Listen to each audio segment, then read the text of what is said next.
ಈಗ ಹೋಂಡಾ ವಾಹನಗಳ ಮೇಲೆ ಸ್ಮಾರ್ಟ್ ಆಫರ್ಗಳ ಸುರಿಮಳೆ.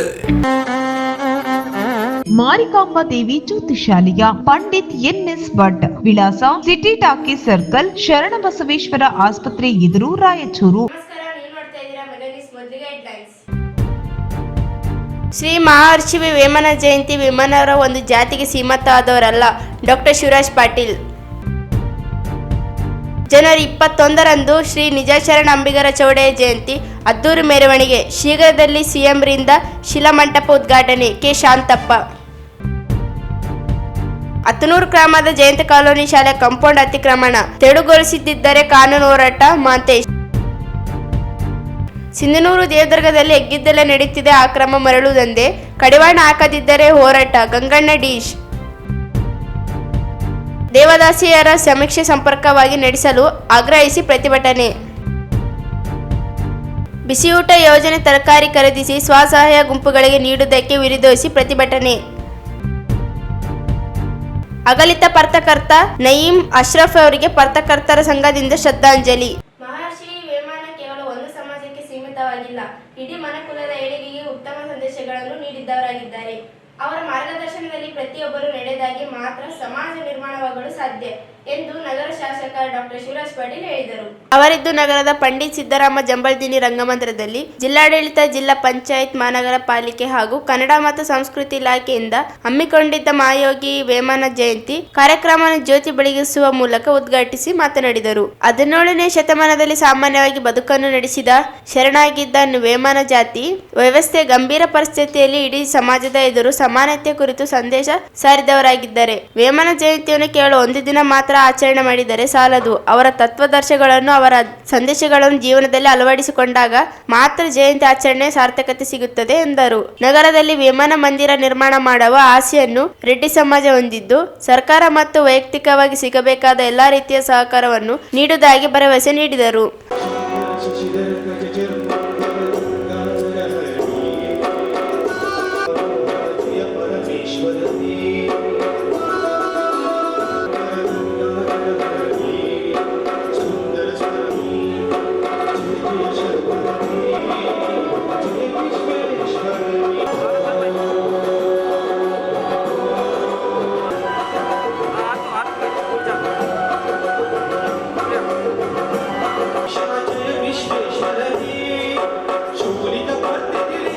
ಪ್ರಕೃತಿಗೆ ಬೇಗನೆ ಒಲಿಯುವ ದೇವರು, ಪ್ರಕೃತಿಗೆ ಬೇಗನೆ ಒಲಿಯುವ ಸದಾಶಿವನೇ, ಜಯ ಜಯ ಶಂಕರನೇ, ಜಯ ಜಯ ವಿಶ್ವೇಶ್ವರನೇ. ಋಷಿಗಳ ಹೃದಯ ಲೋಕವ ರಕ್ಷಿಸ ವಿಷವನ್ನು ಕುಡಿದ ಕರುಣಾ ಸಾಗರನೇ, ಲೋಕವ ರಕ್ಷಿಸ ವಿಷವನ್ನು ಕುಡಿದ ಕರುಣಾ ಸಾಗರನೇ. ಶಂಕರ ಶಶಿಧರ ಗಜಚರ ಸುಂದರ ಸ್ವರಧರ ಗೌರಿ ಮನೋಹರ ಜಯ ಪರಮೇಶ್ವರ.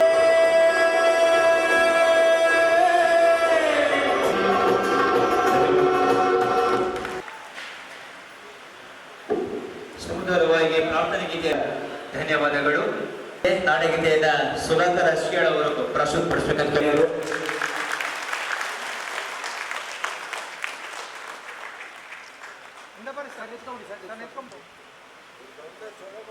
ಪೂಜೆಯಾಗಲು ವಿಶ್ವಾದಿರಾಮ ಕೇಳಬೇಕ ಎನ್ನುವ ವೇಮನವರ ವಚನವನ್ನ ಜ್ಯೋತಿ ಬೆಳಗಿಸುವುದರ ಮುಖಾಂತರ ಎಲ್ಲ ಗಣ್ಯಾತಿ ಗಣ್ಯರು, ಅತಿಥಿ ಮೋದರರು ತಮ್ಮೆಲ್ಲರ ಜೋರಾದ ಚಪ್ಪಾಳಿಯೊಂದಿಗೆ ಅಭಿನಂದಿಸಬೇಕಂತ ಕೇಳ್ಕೊತಾ ಇದ್ದೇನೆ. ಅಗಲಿಗೆ ಸೂರ್ಯನ ಬೆಳಕು ಎರಳಿಗೆ ಪರೀಕ್ಷಿಸಿದಂತ ಎಲ್ಲ ಗಣ್ಯಮಾನ್ಯರಿಗೆ ಮತ್ತೊಮ್ಮೆ ಮಗದೊಮ್ಮೆ ತುಂಬಿದ ನೋಟಕ್ಕೆ ತೊಡಗು ಚೆಂದವಾದ ಇಂದಿನ ನಮ್ಮ ಕಾರ್ಯಕ್ರಮದಲ್ಲಿ ತಮ್ಮೆಲ್ಲರೂ ಕೂಡ ಎಳೆ ಎಳೆಯಾಗಿ ಮನಮುಟ್ಟುವಂತ ಉಪನ್ಯಾಸ ನೀಡಿದಂತ ಸನ್ಮಾನ್ ಮೈಪಾಲ್ ರೆಡ್ಡಿ ಅವರಿಗೆ ಮಾಡಿದಂತ ವಿದ್ಯಾರ್ಥಿಗಳಿಗೆ ಸನ್ಮಾನಿಸುವುದು ಶೋಭೆ ಅಂತಕ್ಕಂಥ ಮಾತನ್ನ ಹೇಳ್ತಾ, ನಮ್ಮ APJ of paper your real education seen your behaviour APJ Abdul Kalam ಅವರ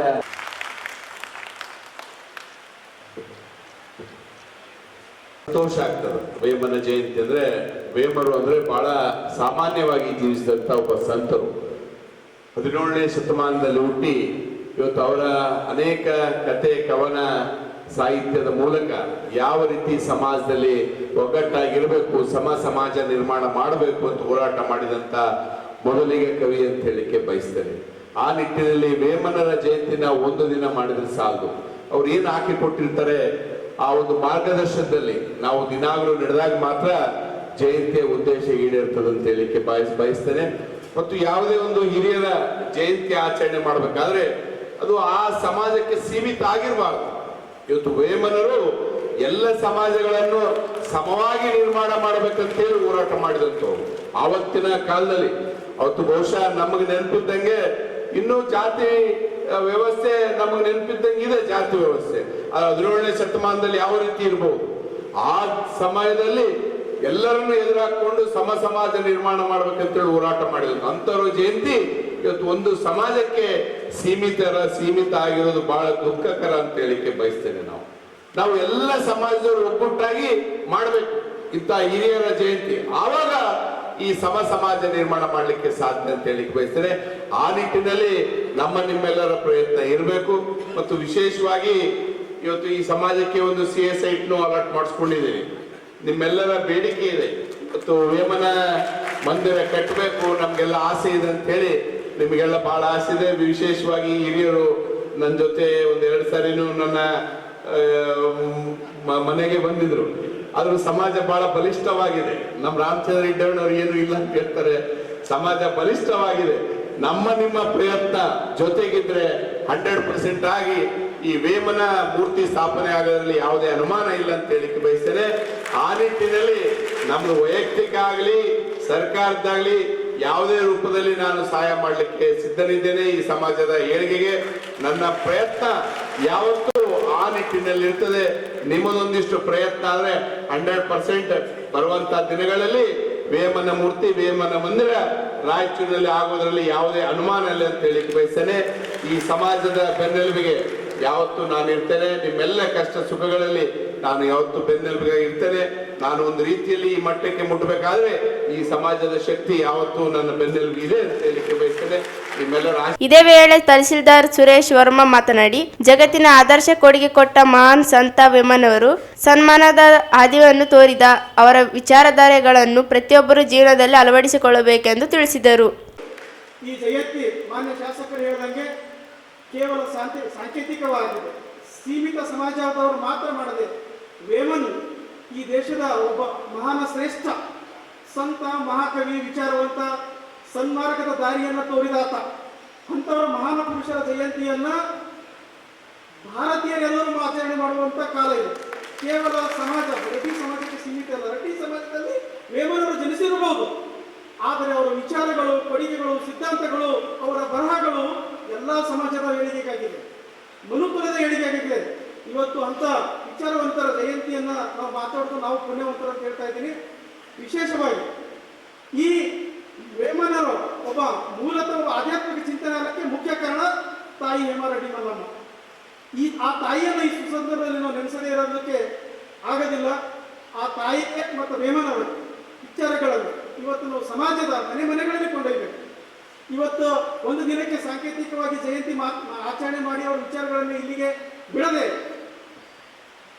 ಮಾತೆ ಹೇಮಾರೆಡ್ಡಿ ಮಲ್ಲಮ್ಮ ಮತ್ತು ವೇಮನರ ವಿಚಾರಗಳ, ಅವರ ತತ್ವ ಸಿದ್ಧಾಂತಗಳ, ಅವರ ಏನು ಬರಹಗಳು, ಭಾಷಣ, ನುಡಿಗಳು ಏನದಾವಲ್ಲ, ಆ ನುಡಿಗಳು ನಮ್ಮ ಮನೆ ಮಾತಾಗಬೇಕು, ನಮ್ಮ ಮಕ್ಕಳಿಗೆ ಬೋಧನೆಗಳಾಗಬೇಕು.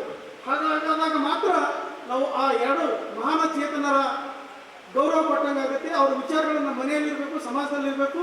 ಭವ್ಯ ಭಾರತಕ್ಕೆ ಏನು ಅವರು ಕೊಡುಗೆ ಕೊಟ್ಟರು, ಅಂಧಶ್ರದ್ಧೆ, ಜಾತಿ ವ್ಯವಸ್ಥೆ, ಮಾನವನ ಸನ್ಮಾರ್ಗದಲ್ಲಿರು ಅಂದ್ರೆ ಮಾನವ ಅತ್ಯಂತ ಸರಳವಾಗಿ ಸನ್ಮಾರ್ಗದಲ್ಲಿ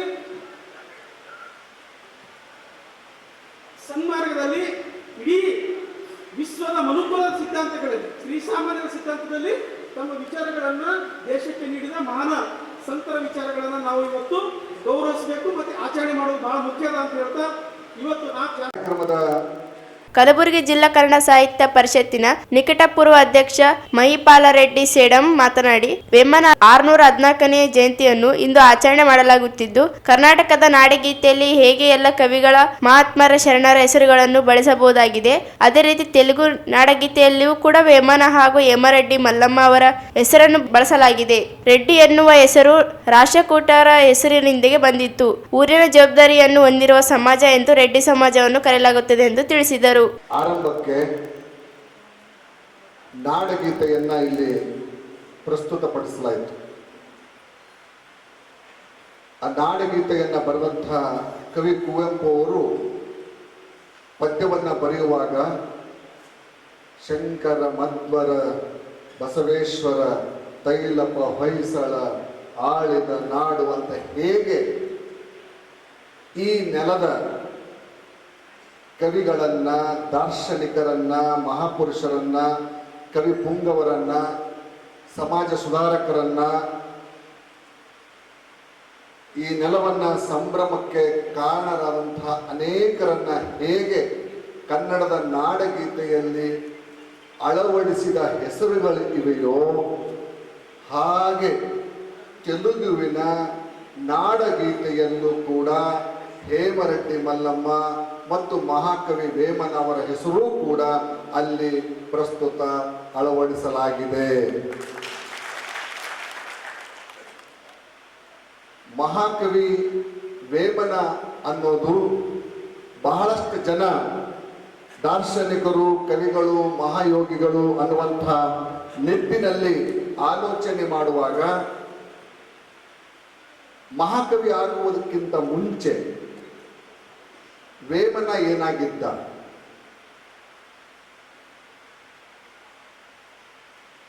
ದಾರ್ಶನಿಕ ಕವಿ ಆಗುವುದಕ್ಕಿಂತ ಮುಂಚೆ ವೇಮಣ್ಣ ಏನಾಗಿದ್ದ ಅನ್ನುವ ಒಂದು ಸಣ್ಣ ಸಂಗತಿಯನ್ನ ನಾನು ನಿಮ್ಮೆಲ್ಲರ ಜೊತೆಗೆ ಹಂಚಿಕೊಳ್ಳುವುದಕ್ಕೆ ಬಯಸ್ತೇನೆ.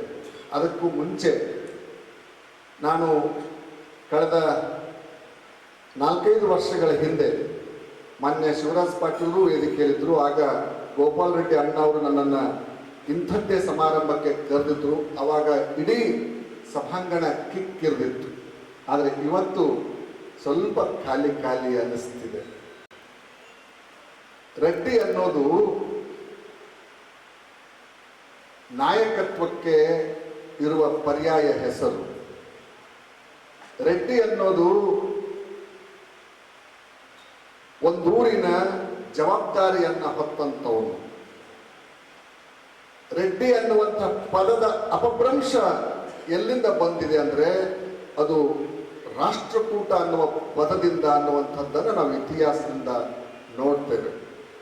ರಾಷ್ಟ್ರಕೂಟ, ರಟ್ಟಲೂರು, ರಟ್ಟೇರು, ರಡ್ಡೇರು, ರೆಡ್ಡಿಗಳು, ಹೀಗೆ ಇತಿಹಾಸವನ್ನ ಕೆದಕಿ ನೋಡುವಾಗ ಕನ್ನಡದ ಮೊಟ್ಟ ಮೊದಲ ಲಾಕ್ಷಣಿಕ ಗ್ರಂಥ ಕವಿರಾಜ ಮಾರ್ಗವನ್ನು ಕೊಟ್ಟಂತಹ ಈ ನಾಡಿನ ಶ್ರೇಷ್ಠ ದೊರೆ, ಅಮೋಘ ವರ್ಷ ನೃಪತುಂಗ ಆಳಿದಂತಹ ಸಾಮ್ರಾಜ್ಯ ರಾಷ್ಟ್ರಕೂಟರು, ಅಲ್ಲಿಂದ ಬಂದಂತಹ ಈ ರೆಡ್ಡಿ ಸಮುದಾಯದ ಸಂಘಟನೆಯಲ್ಲಿ, ಸಮಾಜದ ಬಂಧುಗಳಲ್ಲಿ ಎಲ್ಲೋ ಒಂದು ಕಡೆ ಕೊರತೆ ಕಾಣಿಸ್ತಿದೆ. ನಾವೆಲ್ಲೋ ಒಂದು ಕಡೆ ಸಂಘಟನೆಯಲ್ಲಿ ಹಿಂದೆ ಬಿದ್ದಿದ್ದೇವೆ.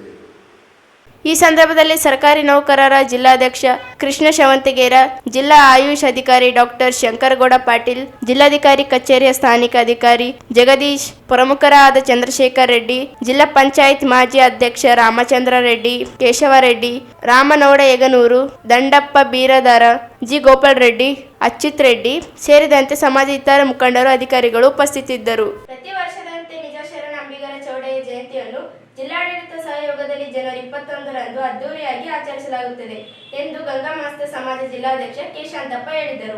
ಅಂದು ಬೆಳಗ್ಗೆ 8 ಗಂಟೆಗೆ ನಿಜ ಶರಣ ಅಂಬಿಗರ ಚೌಡಯ್ಯ ವೃತ್ತದಲ್ಲಿ ಸೋಮವಾರಪೇಟೆ ಶ್ರೀಗಳು ಹಾಗೂ ಕಿಲ್ಲೆ ಬ್ರಹ್ಮನಂಟ ಗುರುಶ್ರೀಗಳು ಪೂಜೆ ನೆರವೇರಿಸಲಾಗಿದ್ದಾರೆ. ನೂತನವಾಗಿ ನಿರ್ಮಿಸಲಾಗಿದ್ದ ಶಿಲಾ ಮಂಟಪದ ಉದ್ಘಾಟನೆ ಮುಖ್ಯಮಂತ್ರಿಗಳು ಆಗಮಿಸುವ ಸಂದರ್ಭದಲ್ಲಿ ನೆರವೇರಿಸಲಾಗಿದ್ದಾರೆ. ಜಯಂತಿಯ ಕಾರ್ಯಕ್ರಮದಲ್ಲಿ ಸಮಾಜದ 10,000 ಜನರು ಭಾಗವಹಿಸುವ ನಿರೀಕ್ಷೆ ಇದೆ. ಜಯಂತಿ ಅಂಗವಾಗಿ ಭಾವಚಿತ್ರ ಮೆರವಣಿಗೆ ವೃತ್ತದಿಂದ ಪ್ರಾರಂಭವಾಗಿ ಸಿದ್ದರಾಮ ಜಂಬಳ್ದಿನ ರಂಗಮಂದಿರವರೆಗೆ ನಡೆಯಲಿದೆ. ನಂತರ ನಡೆಯುವ ಕಾರ್ಯಕ್ರಮದಲ್ಲಿ ಸಚಿವರು, ಶಾಸಕರು ಹಾಗೂ ಜಿಲ್ಲಾ ಮಟ್ಟದ ಅಧಿಕಾರಿಗಳು ಭಾಗವಹಿಸಿದ್ದಾರೆ. ಸಮಾಜದ ಸಾಧಕರಿಗೆ ಸನ್ಮಾನ ಕಾರ್ಯಕ್ರಮವೂ ನಡೆಯಲಿದೆ. 2000 ಜನ ಮಹಿಳೆಯರು ಪೂರ್ಣ ಕುಂಭದೊಂದಿಗೆ ಭಾಗವಹಿಸಲಿದ್ದಾರೆ. ಸಮಾಜ ಬಾಂಧವರು ಹೆಚ್ಚಿನ ಸಂಖ್ಯೆಯಲ್ಲಿ ಭಾಗವಹಿಸಿ ಯಶಸ್ವಿಗೊಳಿಸಬೇಕೆಂದರು. ಸರ್ಕಾರದಿಂದ ಗಂಗಾ ಮತ್ಸ್ಯ ಸಮಾಜಕ್ಕೆ 30 ಗುಂಟೆ ಜಮೀನು ಯರಮರಸ್ ಬಳಿ ಮಂಜೂರಿಯಾಗಿದೆ. ಜಿಲ್ಲಾ ಜನಪ್ರತಿನಿಧಿಗಳಿಂದ ಅನುದಾನ ಪಡೆದ ಕಲ್ಯಾಣ ಮಂಟಪ ಸಭಾಭವನ ನಿರ್ಮಿಸುವ ಯೋಚಿಸಲಾಗಿದೆ ಎಂದರು.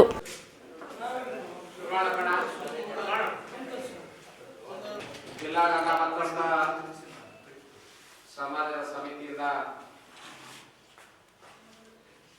ಹಮ್ಮಿಕೊಂಡಿರುವಂತಹ ಈ ಪತ್ರಿಕಾಗೋಷ್ಠಿಯಲ್ಲಿ ಅವರನ್ನು ನೆನೆಸುತ್ತಾ ಮತ್ತು ಇವತ್ತಿನ ಈ ಗೋಷ್ಠಿ ಹನುಮಂತ ಶರಣಪ್ಪನವರೇ,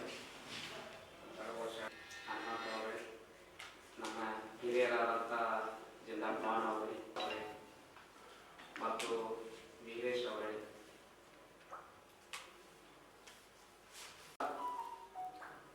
ಪ್ರತಿ ವರ್ಷದಂತೆ ಈ ವರ್ಷ ಕೂಡ ಶ್ರೀ ವಿಜಯಶರಣ ಅಂಬಿಗರ ಚೌಡಯ್ಯ 906 ವರ್ಷದ ಜಯಂತಿಯನ್ನು ಸರ್ಕಾರದ ಜಿಲ್ಲಾ ಆಡಳಿತ, ಜಿಲ್ಲಾ ಪಂಚಾಯತ್, ನಗರಸಭೆ ಮತ್ತು ಕನ್ನಡ ಮತ್ತು ಸಂಸ್ಕೃತಿ ಇಲಾಖೆ ವತಿಯಿಂದ ನಡೀತಾ ಇದ್ದು, ಆ ಒಂದು ಕಾರ್ಯಕ್ರಮ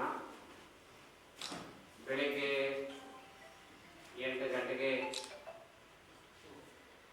ವಿಜಯಶರಣ ಅಂಬೇಡ್ಕರ ಚೌಡಯ್ಯ ವೃತ್ತದಲ್ಲಿ ಬೆಳಿಗ್ಗೆ 8 ಗಂಟೆಗೆ ಸೋಮವಾರಪೇಟೆ ಹಿರೇಮಠ ಅಪ್ಪ ಅವರು ಮತ್ತು ಕಿಲೇಮಠ ಅಪ್ಪ ಅವರು ಶ್ರೀಗಳು ಬಂದು ಪೂಜೆ ನೆರವೇರಿಸ್ತಾರೆ. ಅದಾದ ನಂತರ ವಿವಿಧ ಧರ್ಮದ ವಿವಿಧ ಸಮುದಾಯದ ಎಲ್ಲ ಮುಖಂಡರುಗಳು ಬರ್ತಾರೆ, ಸಚಿವರು ಬರ್ತಾರೆ, ಶಾಸಕರು ಮತ್ತು ಜಿಲ್ಲಾಡಳಿತದ ಎಲ್ಲ ಅಧಿಕಾರಿಗಳು ಬರ್ತಾರೆ.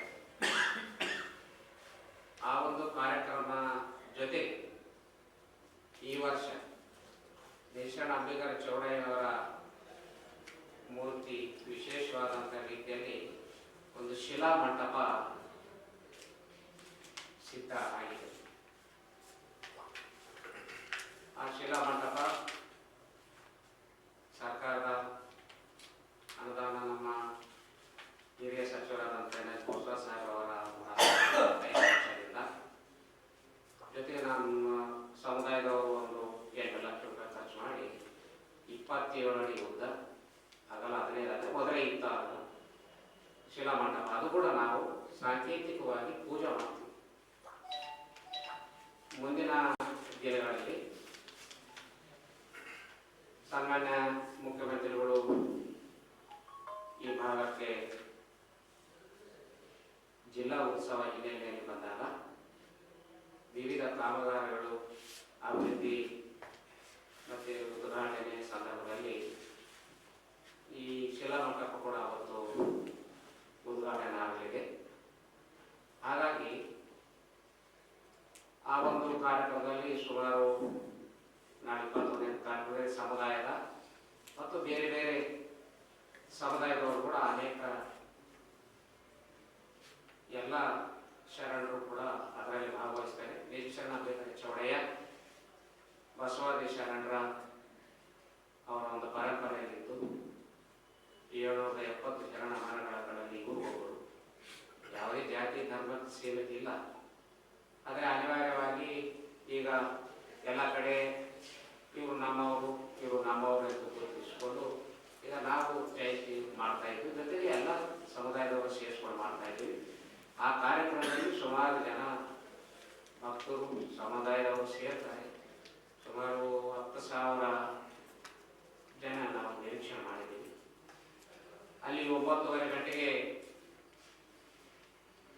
ಪೂಜೆ ಮುಗಿಸ್ಕೊಂಡು ಗೌರವಾನ್ವಿತ ಸಚಿವರು, ಶಾಸಕರು, ಸಮುದಾಯದ ಮುಖಂಡರು ಮತ್ತು ಮಹಿಳೆಯ ನಮ್ಮ ಸಮುದಾಯದ ಮಹಿಳೆಯರು ಸುಮಾರು ಒಂದು 2,000 ಜನ ಮಹಿಳೆಯರು ಕುಂಭ ಬಂದಿದೆ.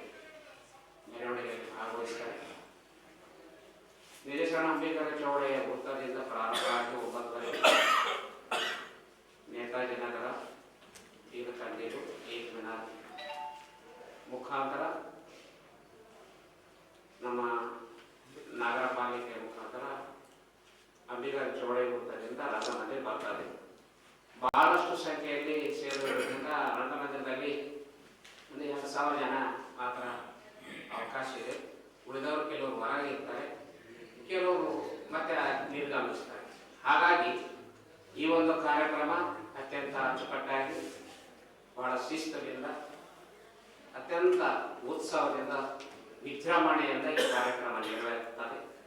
ಹಾಗಾಗಿ ರಾಯಚೂರು ಜಿಲ್ಲೆಯ ಎಲ್ಲ ತಾಲೂಕಲ್ಲಿ ಕೂಡ ಇಂಥ ಒಂದು ಜಯಂತಿ ಕೂಡ ಆಯಾ ತಾಲೂಕಾ ಅಧಿಕಾರಿಗಳು ಮತ್ತು ಎಲ್ಲ ನಮ್ಮ ಸಮುದಾಯದವರು ಸೇರಿ ಮಾಡ್ತಾರೆ. ಸರ್ಕಾರ ಜಿಲ್ಲಾಡಳಿತ ಕೂಡ ನಾವು ಮನವಿ ಮಾಡಿದ್ದೀವಿ, ನಮ್ಮ ಮುಖಾಂತರ ಕೂಡ ನಾವು ಮನವಿ ಮಾಡ್ತೀವಿ. ಸರ್ಕಾರದ ಎಲ್ಲ ಇಲಾಖೆ ಎಲ್ಲ ಕಚೇರಿಗಳಲ್ಲಿ ಕೂಡ ಬೇರೆ ಶರಣರು ಸಂತರು ರಾಷ್ಟ್ರ ನಾಯಕರು ಯಾವ ರೀತಿ ಜಯಂತಿ ಕಾರ್ಯಕ್ರಮ ಮಾಡ್ತಾರೆ ಆ ಇಲಾಖೆಯಲ್ಲಿ ಕಾರ್ಯಾಲಯಗಳಲ್ಲಿ, ಅದೇ ರೀತಿ ಅಂಬೇಡ್ಕರ್ ಚೌಡಯ್ಯ ಜಯಂತಿ ಕೂಡ ಆ ಕಾರ್ಯಾಲಯಗಳಲ್ಲಿ ಮಾಡಬೇಕು ಹಾಗೆ ಅಂತೇಳಿ ನಮ್ಮ ಮುಖಾಂತರ ನಾವು ಅವರಿಗೆ ಮನವಿ ಮಾಡ್ಕೊಳ್ತಾ ಇದ್ದೀವಿ. ಈ ಕಾರ್ಯಕ್ರಮದಲ್ಲಿ ನಾಳೆ 21ನೇ ಕಾರ್ಯಕ್ರಮದಲ್ಲಿ ಅತಿ ಹೆಚ್ಚಿನ ಸಂಖ್ಯೆಯಲ್ಲಿ ಕೂಡ ಸಮಾಜದವರು, ವಿವಿಧ ಸಮುದಾಯದವರು ಮತ್ತು ತಾವು ಕೂಡ ಈ ಕಾರ್ಯಕ್ರಮದಲ್ಲಿ ಭಾಗವಹಿಸುವ ಹಾಗೆ ಅಂತೇಳಿ ಮತ್ತೊಂದು ಸಲ ಈಗ ನಮ್ಮ ದತ್ತಣ್ಣವರು ಹೇಳಿದಾಗೆ ನಮಗೆ ವಿದ್ಯಾರ್ಥಿ ನಿಲಯ ಇದೆ. ಮೊದಲು ನಮ್ಮ ಹಳೆಯ ಜನರು ಪಾಪ ಮಾಡಿದ್ರಲ್ಲಿ ನಮ್ಮ ಮಾಣಿಕನಗರ ಹೋಗೋದು ಮೇನ್ ರಸ್ತೆಗೆ KSRTC ಅಲ್ಲಿ ಈಗಾಗಲೇ ಒಂದು 25 ವಿದ್ಯಾರ್ಥಿಗಳು ಬೇರೆ ಬೇರೆ ತಾಲೂಕಿನಿಂದ ಇಲ್ಲಿ ಉನ್ನತ ಶಿಕ್ಷಣ ಬಂದವರು ಅಲ್ಲಿ ಈಗಾಗಲೇ ಇದ್ದಾರೆ. ಈಗ ಮತ್ತೆ ನಮ್ಮ ಹಿರಿಯ ಸಚಿವರು ಬಸವ ಮತ್ತೊಂದು 25 ಲಕ್ಷ ಕೊಟ್ಟಿದ್ದಾರೆ.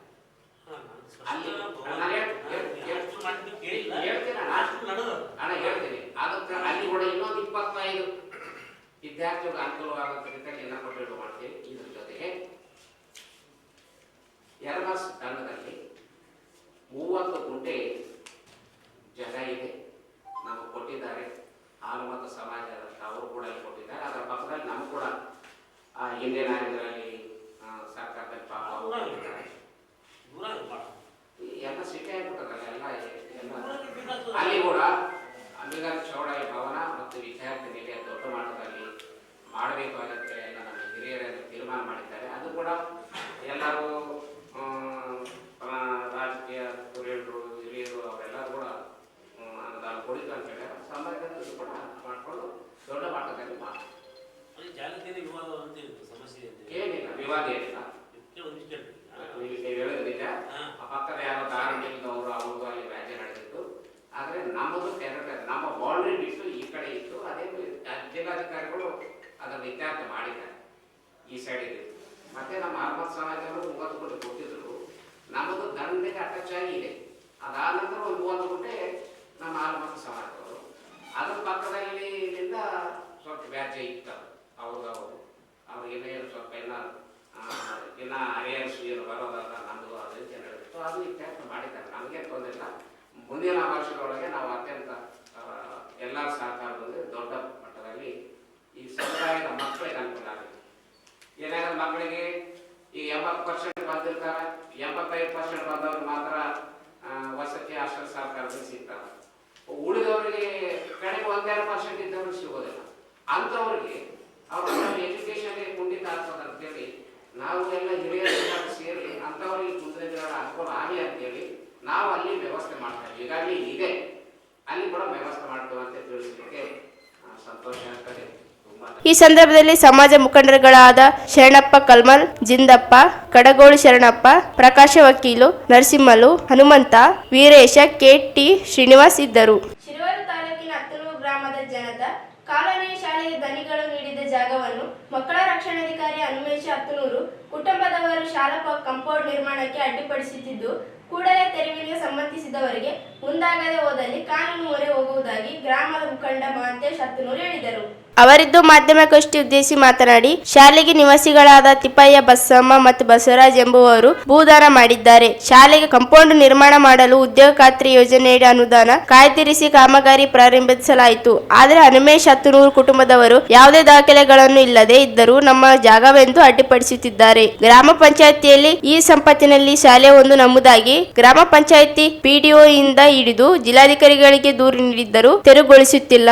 ಶಾಲೆಗೆ ಕಾಂಪೌಂಡ್ ಇಲ್ಲದೆ ಇರುವುದರಿಂದ ಶಾಲೆಗೆ ರಕ್ಷಣೆಗೆ ಇಲ್ಲದಂತಾಗಿದೆ. ಮಕ್ಕಳು ನಿತ್ಯ ಶಾಲೆಗೆ ಹೋಗುತ್ತಿದ್ದು ಜಾನುವಾರುಗಳು, ಉಳುವ ಉಪ್ಪಡಿಗಳು ಸೇರುವ ಆತಂಕವಿದೆ. ಶಾಲೆಯ ಮುಖ್ಯ ಗುರುಗಳ ಸಹ ಗ್ರಾಮ ಪಂಚಾಯಿತಿಗಳಿಗೆ ದೂರು ನೀಡಿದರೂ ಕ್ರಮ ವಹಿಸುತ್ತಿಲ್ಲ. ಗ್ರಾಮ ಪಂಚಾಯಿತಿ ಉಪಾಧ್ಯಕ್ಷರಾಗಿರುವ ಹನುಮೇಶ್ ಹತ್ತನೂರು ಇವರು ಸಂಬಂಧಿದ್ದು ಶಾಲಾ ಕಾಂಪೌಂಡ್ ನಿರ್ಮಾಣಕ್ಕೆ ಅಡ್ಡಿಯಾಗಿದ್ದಾರೆ. ಶಾಲಾ ಆವರಣದಲ್ಲಿ ಅಂಗನವಾಡಿ ಕೇಂದ್ರವಿದೆ. ಸಣ್ಣ ಮಕ್ಕಳಿಂದ ಹಿಡಿದು ಪ್ರಾಥಮಿಕ ಶಾಲಾ ಶಿಕ್ಷಣ ಪಡೆಯಲು ಮಕ್ಕಳು ಆತಂಕದಲ್ಲಿದ್ದಾರೆ. ಸರ್ಕಾರಿ ಜಾಗ ಅತಿಕ್ರಮಣ ತಡೆಯದೆ ಹೋದಲ್ಲಿ ಬೇರೆಯವರ ಸಹ ಅತಿಕ್ರಮಿಸುವ ಸಾಧ್ಯತೆಗಳಿವೆ. ಕೂಡಲೇ ಜಿಲ್ಲಾಡಳಿತ ಮಧ್ಯಪ್ರವೇಶಿಸಿ ಶಾಲಾ ಕಾಂಪೌಂಡ್ ನಿರ್ಮಾಣಕ್ಕೆ ಕ್ರಮ ವಹಿಸಬೇಕೆಂದು ಮಕ್ಕಳ ಆಯೋಗ ಶಿಕ್ಷಣ ಸಚಿವರು ದೂರು ನೀಡಲಾಗಿದೆ. ಸರ್ಕಾರಿ ಜಾಗ ರಕ್ಷಣೆ ಯಾರಿಗೂ ಆಸಕ್ತಿ ಇಲ್ಲದೆ ಹೋಗಿದೆ. ಕೂಡಲೇ ಶಾಲೆ ಕಾಂಪೌಂಡ್ ನಿರ್ಮಾಣ ಮಾಡದೆ ಹೋದಲ್ಲಿ ಕಾನೂನು ಸಲಹೆ ಪಡೆದು ನ್ಯಾಯಾಲಯದ ಮೊರೆ ಹೋಗುವುದಾಗಿ ಹೇಳಿದರು.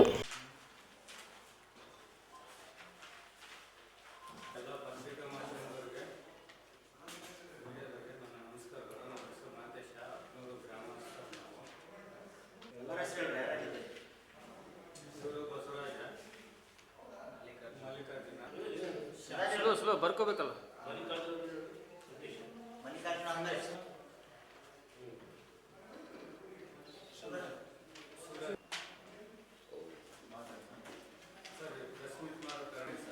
ಅವ್ರು ಬರಲಿಲ್ಲ. ಬರಲಪ್ಪ, ನಮ್ಗೆ ಯಾಕೆ ಬೇಕು ಜಗಳ ಅಂತ. ಇಲ್ಲಿ 2011ರಲ್ಲಿ ಕೊಟ್ಟಿದ್ದಾರೆ. ಜನತಾ ಕಾಲೋನಿ ಅಂತ ಹೇಳಿ ನಮ್ಮ ಮಕ್ಕಳಲ್ಲಿ ಒಂದು ಶಾಲೆಗೆ ಎಲ್ಲರೂ ಹುಡುಗರು ರೋಡಿಗೆ ಹೋದಾಗ ಏನಾಗ್ತಂದ್ರೆ ಬಸ್ಸು ಎಲ್ಲ ರೋಡಿಗೆ ಇದಾಗ್ತದ, ಆಕ್ಸಿಡೆಂಟ್ ಆಗ್ತದ ಅಂತ ಕೇಸಿ ಅಲ್ಲೇ ಒಂದು ಮನೆಗೆ ಎಲ್ಲರೂ ಹಿರಿಯರು ಕುಂತು ಕೇಸಿ ಏನು ಮಾಡಿದ್ರು ಅಂತಂದ್ರೆ ಹಳೆ ಜಾಗ ಇರ್ತದ, ಹಳೆ ಊರು ಅಲ್ಲಿ ಇದ್ದಿದ್ದು ಅದನ್ನು ಬಿಟ್ಟು ಈ ಕಡೆ ಬಂದ ಮೇಲೆ ಆಮೇಲೆ ಏನು ಮಾಡಿದ್ರು, ಭೂದಾನಿಗಳಿಗೆ 3 ಜನ ಕೊಟ್ಟರು ಸರ್. 3 ಜನ ಯಾರ್ಯಾರಂತಂದ್ರೆ 100 ಕೊಟ್ಟರು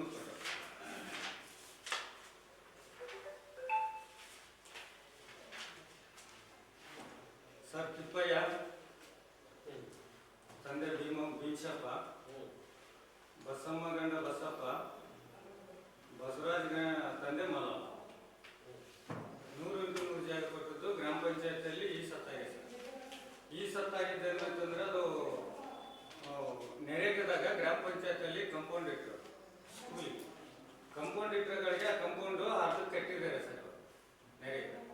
ಇಲ್ಲಿ ಮಕ್ಕಳ ರಕ್ಷಣೆ ಅಧಿಕಾರಿಯಾಗಿ ಕೆಲಸ ಕಾರ್ಯನಿರ್ವಹಿಸುತ್ತಿರುವಂಥ ಹನುಮೇಶ್ ಅವರು ಅವ್ರ ಕುಟುಂಬ, ಅವ್ರ ತಂಗಿ ಮತ್ತು ಉಪಾಧ್ಯಕ್ಷರಾದ ಗ್ರಾಮ ಪಂಚಾಯತಿ ಇದ್ರ ಸಲುವಾಗಿ ಅವ್ರು ಏನಂತಾರೆ, ಇವಾಗ ಅಲ್ಲಿ ಕಟ್ಟಕ್ಕೆ ಬಿಡವಲ್ರು ಸರ್. ನಮ್ಮದೇ ಸ್ಥಳ ಅಂತಾರೆ, ದಾಖಲಾತಿ ತಗೊಂಬಂದ್ರೆ ತರವಲ್ರು. ಇದು ಗ್ರಾಮ ಪಂಚಾಯತಿಲೆಲ್ಲ ಈ ಸತ್ತಾಗಿದೆ, ಭೂದಾನಿಗಳು ಕೊಟ್ಟಿದ್ದಿದೆ. ಆ ರಿಲೇಷನ್ ಆತಲ್ಲ ಸರ್. ಅವ್ರಿಗೆ ಅಣ್ಣ ತಮ್ಮರು ಆತ. BO ಅವರು ಮಾವನವ್ರದೇ ಈ ಸ್ಥಳ sir. Manvi BO Chandrashekar sir ಅವರು ಬಾಮೈದ ಬರ್ಕೊಟ್ಟಾರ ಸರ್. ಅವರು ಸ್ಕೂಲಿಗೆ ಅಂತೇಳಿ ದಾನ ಕೊಟ್ಟಾರ. ಅವ್ರು ಕೊಟ್ಟ ಮೇಲೆ ಇವರು ಹನುಮೇಶ್ ಅವರು ನಿಲ್ಲಿಸ್ತಾರೆ. ನಾವೇನು ಮಾಡಿದ್ರೆ ಅಂದ್ರೆ ಬೆಂಗಳೂರಿಗೆ ಕೊಟ್ಟು ಬಂದ್ವಿ ಸರ್. ಮಕ್ಕಳ ರಕ್ಷಣಾ ಅಧ್ಯಕ್ಷರಿಗೆ ಕೊಟ್ಟು ಬಂದ್ವಿ.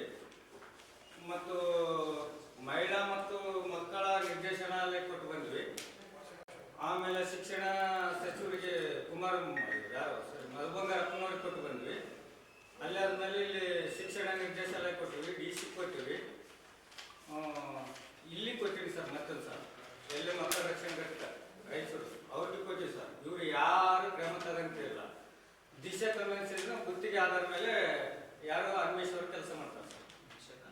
ದಿಶಾ ಕನ್ವೆನ್ಷನ್ ಏನಂತೇಳಿ ಅವ್ರ ಗುತ್ತಿಗೆ ಆಧಾರ ಮೇಲೆ ಮಕ್ಕಳ ರಕ್ಷಣೆ ಅವ್ರಿಗೆ ಏನಂತಂದ್ರೆ ಇವರೇ ಒಬ್ಬ ಅಧಿಕಾರಿ ಹಾಕಿ ಅಲ್ಲಿ ಮಕ್ಕಳ ರಕ್ಷಣೆಗೆ ಅಡ್ಡಿಪಡಿಸ್ತಾರೆ ಅಂತೇಳಿ ನಾವು ಅವ್ರ ಮೇಲೆ ಕ್ರಮ ತಗೊಳ್ರಿ ಅಂತೇಳಿ ಕೊಟ್ಟಿವಿ ಸರ್. ನಾವು ಕೊಟ್ಮೇಲೆ ಸರ್ ಮತ್ತೆ ಇವರು ನಾವು ಹೋಗಿ 2-3 ಸಾರಿ ಭೇಟಿ ಮಾಡಿದಂಗೆಲ್ಲ ಇವ್ರು ಏನಂತಾರ, ನಾವು ನೋಟಿಸ್ ಕಳಿಸ್ತೀವಿ, ಅವ್ರಿಗೆ ನೋಟಿಸ್ ಕಳಿಸ್ತೀವಿ, ನೀವು ತಡಿಬೇಕು ಇನ್ನೊಂದು ಸ್ವಲ್ಪ ದಿವಸ ಅಂತಾರೆ ಸರ್. ನಾವು ಕೊಟ್ಟದ್ದು ಡಿಸೆಂಬರ್ 8ನೇ ತಾರೀಕು ಬೆಂಗಳೂರು ಕೊಟ್ಟಿವಿ ಸರ್. ಇಲ್ಲಿ 7ನೇ ತಾರೀಕು ಕೊಟ್ಟಿವಿ ಸರ್. 7 ಡಿಸೆಂಬರ್ 28ಕ್ಕೆ ಇಲ್ಲಿ ಡಿ ಸರ್ಗೆ ಒಂದು ಕೊಟ್ಟಿವಿ, ಜಿಲ್ಲಾ ಪಂಚಾಯತ್ ಒಂದು ಕೊಟ್ಟಿವಿ ಸರ್. ಅವರು ಎಲ್ಲರೂ ಇದು ಪಂಚಾಯತ್ ಆಡಳಿತ ಮೇಲೆ ಕೊಟ್ಟರೆ ಪಂಚಾಯತ್ ಆಡಳಿತನು ಯಾವುದೇ ರೀತಿ ಕ್ರಮ ತಗೊಂಡಿಲ್ಲ ಸರ್. ಪಿಡು ಮಮತಾ ಅವರು ಇದೇ ಹೇಳ್ತಾರೆ ಸರ್. ನೋಡಿ ಸರ್, ಉತ್ತರ ತಗೊಳ್ತೀವಿ, ಅವರಿಂದ ಉತ್ತರ ತಗೊಳ್ತೀವಿ, ಅವರಿಂದ ನಾವು ಉತ್ತರ ತಗೊಳ್ತೀವಿ, ಆದ್ಮೇಲೆ ನಾವು ಅವ್ರ ಮೇಲೆ ಆಕ್ಷನ್ ತಗೊಳ್ತೀವಿ ಅಂತ ಹೇಳ್ತಾರೆ. ಅವರು ಯಾರು ಹೋಗಿ ಅಡ್ಮಿಷನ್ ಯಾರು ಬೇಕಾಗಿಲ್ಲ ಸರ್. ಅವ್ರು ಟೋಟಲ್ ಈಗ ರಾಜಕೀಯ ಎಕ್ಸಿಕ್ಯೂಸ್ ಅವ್ರು ಕೂಡ ಫೋನ್ ಮಾಡಿಸ್ತಾರೆ ಅವರು ಆಫೀಸರ್ಗಳಿಗೆ. ಅವರು ಅದೇ ಕಾರಣದಿಂದ ಅವರು ಇಂಜರಿ ಆಗೈತೆ ಸರ್. ನೀವೇ ನೋಡಿ ನೆಕ್ಸ್ಟ್ ಸರ್, ನಾವು ಇವಾಗ ನಮ್ಮ ಕಾನೂನು ಸಲಹೆ ತಗೊಂಡ್ ಕೇಸಿ ಇಲ್ಲ ಕೋರ್ಟಿಗೆ ಹಾಕ್ತೀವಿ ಸರ್. ಒಂದು ಇಲ್ಲ ಲೋಕಾಯುಕ್ತರಿಗೆ ಹಾಕ್ತೀವಿ, ಇಲ್ಲ ಧರಣಿನ ಹಾಕ್ತೀವಿ ಸರ್. ಇವು ಮೂರಲ್ಲಿ ಯಾವ್ದೊಂದು ಮಾಡ್ತೀವಿ ಸರ್. ಇದೆಲ್ಲ ಸ್ಟಾರ್ಟ್ ಈಗ ಸರ್ ಈ ಸಂದರ್ಭದಲ್ಲಿ ಬಸವರಾಜ್, ಮಲ್ಲಿಕಾರ್ಜುನ್, ಸಂದೇಶ್, ಸುದರ್ಶನ, ಶಾಂತು, ಶಿವರಾಜ್, ಬಸವರಾಜ್ ಇದ್ದರು. ಈಗ ಚಿಕ್ಕದೊಂದು ಬ್ರೇಕ್ನ ನಂತರ ಮೆಗಾನಿಸ್ ಮುಂದುವರಿಯುತ್ತದೆ. ಈಗ ಹೋಂಡಾ ವಾಹನಗಳ ಮೇಲೆ ಸ್ಮಾರ್ಟ್ ಆಫರ್ಗಳ ಸುರಿಮಳೆ. ತಿರುಮಲ ಹೋಂಡಾ ಅರ್ಪಿಸುತ್ತಿದೆ ಸ್ಪೆಷಲ್ ಡಿಸ್ಕೌಂಟ್ ಆಫರ್. ಲಿಯೋ ಮತ್ತು ಶೈನ್ 100 DX ವಿಶೇಷ discount. Activa 110 smart, Activa 120 smart, smart key ತಂತ್ರಜ್ಞಾನದ ಜೊತೆಗೆ ಸೂಪರ್ ಆಫರ್. ಡಿಯೋ 110 ಮತ್ತು ಡಿಯೋ 125 ಸ್ಮಾರ್ಟ್ ಕೀಸ್ ನೊಂದಿಗೆ ಯುವಕರ ಫೇವರೇಟ್ ಸ್ಕೂಟರ್ಗಳಿಗೆ ಭಾರಿ ಲಾಭ. ಗಿಫ್ಟ್ಗಳು free free free. Mixer, iron box ಹಾಗೂ ಹೆಲ್ಮೆಟ್ ಸೇರಿದಂತೆ ಅನೇಕ ಗಿಫ್ಟ್ಗಳು ಉಚಿತ. ಇನ್ನು ಕೇಳಿ, SB 160 ಹಾಗೂ ಆರ್ನೆಟ್ ಬೈಕ್ಗಳಿಗೆ ಸ್ಪೆಷಲ್ ಡಿಸ್ಕೌಂಟ್. ಈ ಸ್ಮಾರ್ಟ್ ಆಫರ್ಗಳು ಲಭ್ಯವಾಗಿರುವುದು ರಾಯಚೂರು ಸೇರಿ ಮಾನವಿ, ದೇವದುರ್ಗ, ಸಿರವಾರ ಹಾಗೂ ಪೋತ್ನಾಳ್ ಶೋರೂಮ್ಗಳಲ್ಲಿ. ಹೆಚ್ಚಿನ ಮಾಹಿತಿಗಾಗಿ ಸಂಪರ್ಕಿಸಿ ಶ್ರೀ ತಿರುಮಲ ಹೋಂಡಾ, ಗೋಶಾಲ ರಸ್ತೆ, ರಾಯಚೂರು. ಮೊಬೈಲ್ ಸಂಖ್ಯೆ 9448385032.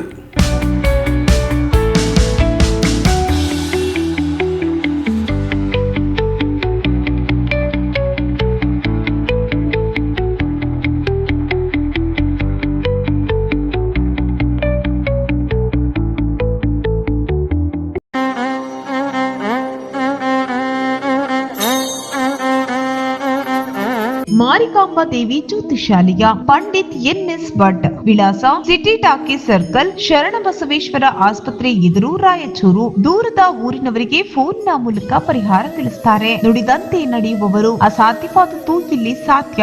ಸಮಸ್ಯೆ ನಿಮ್ಮದು, ಪರಿಹಾರ ನಮ್ಮದು. ಸ್ತ್ರೀ ಪುರುಷ ವಶೀಕರಣ ಸ್ಪೆಷಲಿಸ್ಟ್. ನಿಮ್ಮ ಜೀವನದ ಸಮಸ್ಯೆಗಳಾದ ವಿದ್ಯಾಭ್ಯಾಸದಲ್ಲಿ ತೊಂದರೆ, ಸಾಲಬಾಧೆ, ವ್ಯಾಪಾರದಲ್ಲಿ ತೊಂದರೆ, ವಿವಾಹ ಅಡೆತಡೆ, ಆರೋಗ್ಯದಲ್ಲಿ ತೊಂದರೆ, ಶತ್ರುಗಳ ಕಿರಿಕಿರಿ, ಮಾಟ ಮಂತ್ರ, ಸ್ತ್ರೀ ಪುರುಷ ವಶೀಕರಣ, ಮನೆಯಲ್ಲಿ ಅಶಾಂತಿ, ಇಷ್ಟಪಟ್ಟವರು ನಿಮ್ಮಂತಾಗಲು, ಅತ್ತೆ ಸೊಸೆ ಕಿರಿಕಿರಿ, ಗಂಡ ಹೆಂಡತಿ ಸಮಸ್ಯೆ, ಇನ್ನು ಎಲ್ಲೂ ಹೇಳಿಕೊಳ್ಳಲಾಗದಂತಹ ನಿಮ್ಮ ನಿಗೂಢ ಸಮಸ್ಯೆಗಳಿಗೆ ಶಾಶ್ವತ ಪರಿಹಾರ ಶತಸಿದ್ಧ. 3 ದಿನದಲ್ಲಿ ಶಾಶ್ವತ ಪರಿಹಾರ ಶತಸಿದ್ಧ. ಮಕ್ಕಳ ವಿದ್ಯಾಭ್ಯಾಸಕ್ಕಾಗಿ ಸರಸ್ವತಿ ಯಂತ್ರ, ಮಾಂಗಲ್ಯ ಭಾಗ್ಯಕ್ಕಾಗಿ ಸ್ವಯಂವರ ಕವಚ, ಧನ ಪ್ರಾಪ್ತಿಗೆ ಶ್ರೀಲಕ್ಷ್ಮಿ ಕವಚ, ವಾಸ್ತು ದೋಷ ನಿವಾರಣೆಗೆ ಅಷ್ಟದರಿದ್ರ ನಿವಾರಣಾ ಕವಚ. ಇನ್ನು ನಿಮ್ಮ ಯಾವುದೇ ಸಮಸ್ಯೆಗಳಿದ್ರೂ ಕೇವಲ 3 ದಿನದಲ್ಲಿ ಪರಿಹಾರ ಶತಸಿದ್ಧ.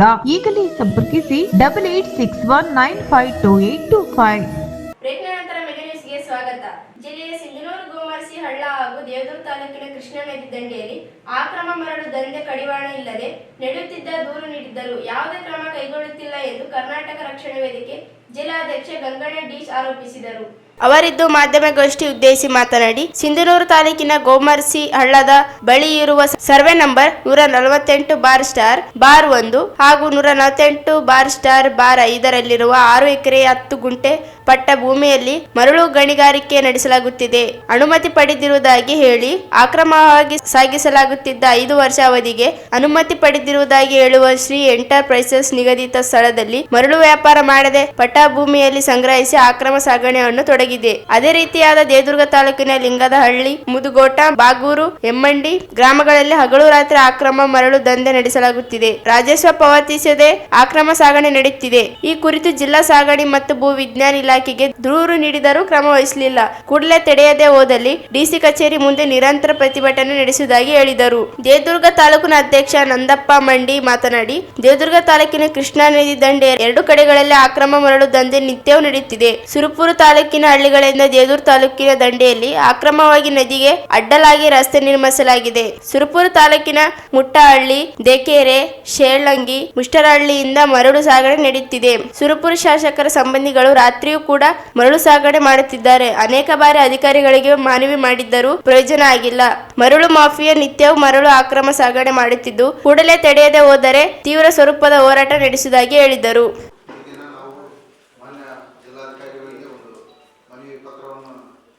ಒಂದು ಅಗತ್ಯ ಕ್ರಮಕ್ಕಾಗಿ ಒಂದು ಮನವಿ ಪತ್ರ ಸಲ್ಲಿಸ್ತೀವಿ. ಅದೇನಪ್ಪ ಅಂತಂದ್ರೆ, ಸಿಂಧನೂರು ಮತ್ತು ದೇವದುರ್ಗ ತಾಲೂಕಿನಲ್ಲಿ ಅಕ್ರಮವಾಗಿ ಮರಳು ಮಾಫಿಯಾ ನಡೀತಿದ್ದು, ನಾವು ಭೂ ವಿಜ್ಞಾನ ಅಧಿಕಾರಿಗಳಿಗೆ ಹಲವು ಬಾರಿ ಮನವಿ ಪತ್ರ ಸಲ್ಲಿಸಿದ್ರು ಯಾವುದೇ ಕ್ರಮ ತಗೊಂಡಿಲ್ಲ. ಮುಖ್ಯವಾಗಿ ಸಿಂಧನೂರು ಜಿಲ್ಲೆಯ ಗೋಮರ್ಶಿ, ಸಿಂಧನೂರು ತಾಲೂಕಿನ ಗೋಮರ್ಶಿ ಹಳದತ್ತಿರ ಇರುವ ಸರ್ವೆ ನಂಬರ್ 148/1, 148/5 6 ಗುಂಟೆ 10 ಗುಂಟೆಯಲ್ಲಿ ಇದು ಪಟ್ಟ ಭೂಮಿ. ಇದು ಮರಳು ಮಾಫಿಯಾಗೆ ಒಂದು ಗಣಿಗಾರಿಕೆ ನೀಡಲು ಅನುಮತಿ ಕೊಟ್ಟಾರ. ಆದ್ರೂ ಅಲ್ಲಿ ಏನ್ ಮಾಡ್ತಾರ ಅಂತಂದ್ರ, ಕೇವಲ ಒಂದು 15 ದಿನಕ್ಕೊಂದ್ಸಲ ಒಂದು ಅದನ್ನ ಏನು ಮಣ್ಣು ತೆಗೆದು ಉಸುರು ತೆಗೆದಕ್ಕೆ ಹಾಕಿ ಮತ್ತೆ ಅದಕ್ಕೆ ಯಾವುದೇ ರಾಯಿಟಿ ಇರಲಾರ್ದ ಯಾವ್ದು ಇರಲಾರ್ದ ಅದನ್ನ ಅಕ್ರಮವಾಗಿ ಸಾಗಾಣಿಕೆ ಮಾಡ್ತಾರ. ಅಲ್ಲಿ ಯಾವುದೇ ಒಂದು ಮರಳು ತಪಾಸಣೆ ಕೇಂದ್ರ ಯಾವುದೂ ಇಲ್ಲ. ಹಾಗೆ ನಾವು ದಿನಾಂಕ 10ನೇ ತಾರೀಕಿಗೆ 9/25 ಮಾನ್ಯ ಭೂ ಗಣಿ ಇಲಾಖೆಗಳಿಗೂ ಮನವಿ ಪತ್ರ ಕೊಟ್ಟಿವಿ. ಕೊಟ್ಟಪ್ಪ ಅಂತಂದ್ರೆ ಏನಾದ್ರು ಆಯ್ತು, ನೀವು ಏನಾದ್ರು ಆ ಥರ ಒಂದು ಮರಳು ಸಾಗಾಣಿಕೆ ಮಾಡೋದ ನಮ್ಗೆ ಫೋನ್ ಮಾಡ್ರಿ ಅಂತ ಹೇಳಿದ್ರು. ನಾವು ಹಲವಾರು ಬಾರಿ ಅವ್ರಿಗೆ ಕಾಲ್ ಮಾಡಿದ್ರು, ಫೋನ್ ಎತ್ತಾ ಇಲ್ಲ. ಕೇಳಿದ್ರಪ್ಪ ಯಾವುದೇ ಇಲ್ಲ, ಏನಾಗಿದ್ರೆ ಇಲ್ಲ ಮೀಟಿಂಗ್ ಆಗಿದ್ರೆ ಆಮೇಲೆ ಮಾಡ್ಕೊಂತ ಫೋನ್ ಇದ್ದ ತಕ್ಷಣ ಹೇಳಿ ಕಟ್ ಮಾಡಿಬಿಡ್ತಾರೆ. ಅದಕ್ಕೆ ನಿಯಮಗಳು ಸರ್, ನಿಯಮಗಳೆಲ್ಲ ಇಲ್ಲ ಉಲ್ಲಂಘನೆ ಮಾಡ್ಯಾರ. ಒಳ್ಳೆಯಲ್ಲೇ ರೋಡ್ ಮಾಡ್ಕೊಂಡಿದ್ದಾರೆ ಸರ್. ರೋಡ್ ಮಾಡ್ಕೊಂಡು ಒಂದು 7-8 ಇಟೇಜ್ಗಳು ಇಳಿಸ್ಯಾರ ಸರ್. ಒಳ್ಳೆ ಇಳಿಸ್ಕೊಂಡು ನಮ್ಮ ಯಾದಗಿರಿ ಡಿಸ್ಟ್ರಿಕ್ಟ್ ಮುಗಿದ್ರೆ ಅಂತ ಪಾಡಿ ನಾವು ಏನಾರು ಮಾಡ್ತೀವಿ ಸರ್ ಯಾದಗಿರಿ ಡಿಸ್ಟ್ರಿಕ್ಟ್ ಅಲ್ಲಿ. ಮತ್ತೆ ನಮ್ಮ ರಾಯಚೂರು ಡಿಸ್ಟ್ರಿಕ್ಟ್ ಅಲ್ಲಿ ಬಂದು ದೇವದುರ್ಗ ತಾಲೂಕು ಮತ್ತೆ ಸ್ಪೆಷಲ್ ಹೇಳಿದ್ವಿ ಸರ್, ಒಂದು 100 ಮೀಟರ್ ಸರ್ ನಮ್ಮ ಕಡೆ ಬರಕ್ಕೆ ಹೋಗ್ಬೇಡ್ರಿ, ನಿಮ್ಮ ಡಿಸ್ಟ್ರಿಕ್ಟ್ ಅಲ್ಲಿ ಏನಾರು ಮಾಡ್ತೀರ ಅಂತ ಹೇಳಿ ನಮ್ಮ ತಾಲೂಕು ನಾಗಮ್ಮ ಕಟ್ಟಿ ಮೇಲೆ ತಹಸೀಲ್ದಾರ್ ಇದ್ದಾರೆ ಸರ್. ಅವ್ರು ಕೂಡ ಬಂದು ವೀಕ್ಷಣೆ ಮಾಡಿದ್ರು ಸರ್. ಇಲ್ಲ ನಮ್ಮ ಕಡೆ ಐತಿದ್ದು ನೀವೆಲ್ಲ ಹೊಡೆಯಕ್ಕೆ ಹೋಗ್ಬೇಡ್ರಿ ಅಂತ ಹೇಳಿದ್ರು. ಆದ್ರೆ ಅವತ್ತು ಒಂದಿನ 2 ದಿನ ಸುತ್ತಿರ್ತಾರೆ ಸರ್. ಮತ್ತೆ ಯಥಾಸ್ಥಿತಿ ಅಷ್ಟೇ ಮಾಡ್ತಾರೆ ಸರ್. ಆಮೇಲೆ CPI ಗುಂಡರಾವ್ ಅಂತ ಹೇಳಿ ದೇವರು CPI ಬಂದರು ಸರ್. ಅವರು ಏನು ಮಾಡ್ತಾರೆ, ನಂದಿನಿ ಮೇಡಮ್ ಅಂತ ಹೇಳಿ ಗಣಿ ಮತ್ತು ಭೂ ವಿಜ್ಞಾನ ಇಲಾಖೆಯವರು ಅವ್ರು ಕೂಡ ಬಂದು ಸ್ಥಳ ಪರಿಶೀಲನೆ ಮಾಡಿದ್ರು ಸರ್. ಮತ್ತೆ ಒಂದು ಮ್ಯಾಪ್ ಹಾಕಿದ್ರು. ಮ್ಯಾಪ್ ಹಾಕಿ ನಮ್ಮ ಡಿಸ್ಟ್ರಿಕ್ಟ್ ಬರ್ತದೋ ಇಲ್ಲೋ, ನಮ್ಮ ತಾಲೂಕು ಬರ್ತಿಲ್ಲ ಅಂತ ಹೇಳಿ ಅವರು ಎಲ್ಲ ಕರ್ಕೊಂಡ್ಬಂದು ವೀಕ್ಷಣೆ ಮಾಡಿದಾಗ ನಮ್ಮ ದೇವರ ತಾಲೂಕಿಗೆ ಬರ್ತದೆ ಸರ್. ಬರ್ಬೇಕಾದ್ರೆ ಅರ್ಧಕ್ಕರ್ಧನೇ ನಮ್ಮದ್ರಲ್ಲಿ ಆಲ್ರೆಡಿ ಹೊಡ್ಕೊಂಡು ಹೋಗಿದ್ದಾರೆ ಸರ್. ಹೊಡ್ಕೊಂಡು ಹೋದ್ಮೇಲೆ ನಾವೇನಂತೀವಿ ಸರ್, ನಮ್ಗೆ ಕುಡಿಯಕ್ಕೆ ನೀರಿಲ್ಲ ಸರ್, ಈಗೆಲ್ಲ ತುಂಬಿದ್ರೆ ಅಂದ್ರೆ ನೀರು ಬರಲ್ಲ, ನಮ್ಮ ಕಡೆಗೆ ಕುಡಿಯಕ್ಕೆ ನೀರು ಸಿಗಲ್ಲ, ನೀವು ಹೊಡಿಬಾರ್ದು ಅಂತೇಳಿ ಸಾಕಷ್ಟು ಸಲ ಹೋಗಿ GPS ಫೋಟೋ ತೆಗೆದು ನಾವು DC-ಗೆ ಹಾಕಿದ್ವಿ, AC-ಗೆ ಹಾಕಿದ್ವಿ, ಮತ್ತು ಗಣಿ ಮತ್ತು ಭೂ ವಿಜ್ಞಾನಕ್ಕೆ ಮುತ್ತಪುರ DC ಅವ್ರು ಕೂಡ ಹಾಕಿದ್ದೀವಿ. ಮೂಗಿಗೆ ಫೋನ್ ಮಾಡಿದ್ರು, ಫೋನ್ ಯಾವುದೂ ಕಾರಣಕ್ಕೂ ರೆಸ್ಪಾನ್ಸ್ ಮಾಡ್ತಾರೆ ಸರ್. ಈ ಸಂದರ್ಭದಲ್ಲಿ ಸಂಘಟನೆ ಪದಾಧಿಕಾರಿಗಳಾದ ಜಿಲ್ಲಾ ಪ್ರಧಾನ ಕಾರ್ಯದರ್ಶಿ ರಾಮಕೃಷ್ಣ ಭಜಂತ್ರಿ, ವೀರೇಶ ಸೋನಾ, ಗುರುನಾಥ ರೆಡ್ಡಿ, ಭೀಮಣ್ಣ, SS ಪಾಷಾ ಇದ್ದರು. ದೇವದಾಸಿ ಮಹಿಳೆಯರು ಕೇವಲ ದಾಖಲಾತಿ ಒದಗಿಸಲು ಆಗದವರನ್ನು ಗಣತಿತ್ತಿಗೆ ಸೇರ್ಪಡೆ ಮಾಡದೆ ಅಧಿಕಾರಿಗಳು ನಿರಾಕರಿಸಿದ್ದನ್ನು ಖಂಡಿಸಿ ಅಸಮರ್ಪಕ ಸರ್ವೆವನ್ನು ಸರಿಪಡಿಸಬೇಕು ಎಂದು ಕರ್ನಾಟಕ ರಾಜ್ಯ ದೇವದಾಸಿ ಮಹಿಳೆಯರು ವಿಮೋಚನಾ ಸಂಘ, ಕರ್ನಾಟಕ ರಾಜ್ಯ ದೇವದಾಸಿ ಮಹಿಳೆಯರ ಮಕ್ಕಳ ಹೋರಾಟ ಸಮಿತಿ ವಸತಿಯಿಂದ ನಗರ ಟಿಪ್ಪು ಸುಲ್ತಾನ್ ಉದ್ಯಾನವನದಲ್ಲಿ ಪ್ರತಿಭಟನೆ ನಡೆಸಲಾಯಿತು. ವಯೋಮಿತಿ ಭೇದ ಇಲ್ಲದೆ ಎಲ್ಲಾ ದೇವದಾಸಿ ಮಹಿಳೆಯರ ಸರ್ವೆ ಮಾಡಬೇಕು. 2026 ಬಜೆಟ್ನಲ್ಲಿ ಮಾನಸಿಕ ಪಿಂಚಣಿ 10,000 ವರೆಗೆ ನೀಡಬೇಕು. ದೇವದಾಸಿ ಮಹಿಳೆಯರ ಮಕ್ಕಳಿಗೆ ಉದ್ಯೋಗ ಇಲ್ಲವೇ ನಿರುದ್ಯೋಗ ಭತ್ಯೆ 10,000 ನೀಡಬೇಕೆಂದು ಮನವಿ ಮಾಡಿದರು. ಎಲ್ಲಾ ದೇವದಾಸಿ ಮಹಿಳೆಯರಿಗೆ ನಿವೇಶನ, ಮನೆ, ಭೂಮಿ ನೀಡುವ ಭೂ ಸ್ವಾಧೀನ ಮೂಲಕ ಒದಗಿಸಿಕೊಡಬೇಕು. ನಗರ ಉಳಿಸಿ G-Ramji ಬಿಲ್ ರದ್ದುಪಡಿಸಬೇಕು. ಉದ್ಯೋಗ ರಾತ್ರಿಯಲ್ಲಿ 200 ದಿನಗಳ ಕೆಲಸ 1,000 ಕೂಲಿ ನೀಡಬೇಕೆಂದು ಒತ್ತಾಯಿಸಿದರು. 2025 ವಿದ್ಯುತ್ ಮಸೂದೆ ವಾಪಸ್ ಪಡೆಯಬೇಕು. ತಾಲೂಕಿನ 196 ಮಾಜಿ ದೇವದಾಸಿ ಮಹಿಳೆಯರಿಗೆ ಕಳೆದ 5 ವರ್ಷಗಳಿಂದ ಪುನರಾವರ್ತಿಗಾಗಿ ಮನೆಗಳ ನಿರ್ಮಾಣ ಕಾರ್ಯ ಮಂದಗತಿಯಲ್ಲಿ ಸಾಗಿದ್ದ ತ್ವರಿತವಾಗಿ ಪೂರ್ಣಗೊಳಿಸಿ ಫಲಾನುಭವಿಗಳಿಗೆ ಹಂಚಿಕೆ ಮಾಡಲು ಆಗ್ರಹಿಸಿದರು.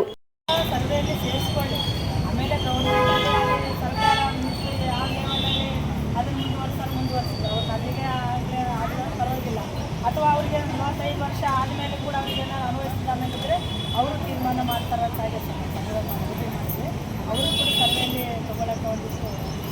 ಎಲ್ಲ ಮೀಟಿಂಗ್ದಾಗ ನಾವು ಎಲ್ಲರಿಗೂ ಹೋಗು ಅಂತ ಹೇಳಿವಿ, ನಾವೇ ಪ್ರಾಣಿ ಬಟ್ ಕ್ರೈಟೀರಿಯಾ ಗೌರ್ಮೆಂಟ್ ಏನು ಫಿಕ್ಸ್ ಮಾಡಿ ಅದನ್ನ ಬಿಟ್ಟು ನಮಗೆ ಬಂದಿದ್ದೀವಿ. 1984ರಿಂದ ಅದೇನದ ಅದನ್ನ ಏನು ಮಾಡಕ್ಕೆ ಹೋಗಿಲ್ಲ. ಅವಾಗ ನೀವೇನು ಹೇಳಿದ್ರಿ ಒಂದಷ್ಟು ಮಂದಿದ್ದ ನಾವು ಡಾಕ್ಟ್ರಿಗೆ ಮಾತಾಡಿ ಅವರು ಮಾಡ್ಕೊಳಕ್ಕೆ ಹೇಳಿ ಸಾಧ್ಯ ಆಗೋದು ಹೆಲ್ಪ್ ಮಾಡಕ್ಕೆ ಹೋಗಿಲ್ಲ. ಓಕೆ ಇದು ಕಳಿಸ್ಕೊಡ್ತೀವಿ.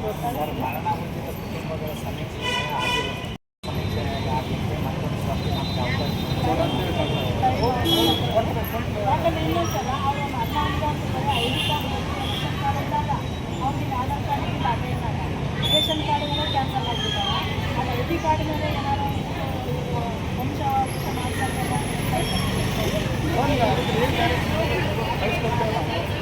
ಅದು ಟೈಮ್ ಅಂದ್ರೆ ಆಮೇಲೆ ಪೆನ್ಷನ್ನು ಹೆಚ್ಚು ಮಾಡಬೇಕಾಗಿ 3 ತಿಂಗಳಿಗೆ 6 ತಿಂಗಳಿಗೆ ತಿಂಗಳ ಬರ್ತಾ ಇಲ್ಲ. ಅದೊಂದು ಮನೆಗಳಿಗಂತೂ ಸರ್ ಭಾಳ ಮನೆಗಳು ಗಾಡಿ ಕಟ್ಟಕ್ಕಾಗಲ್ಲ.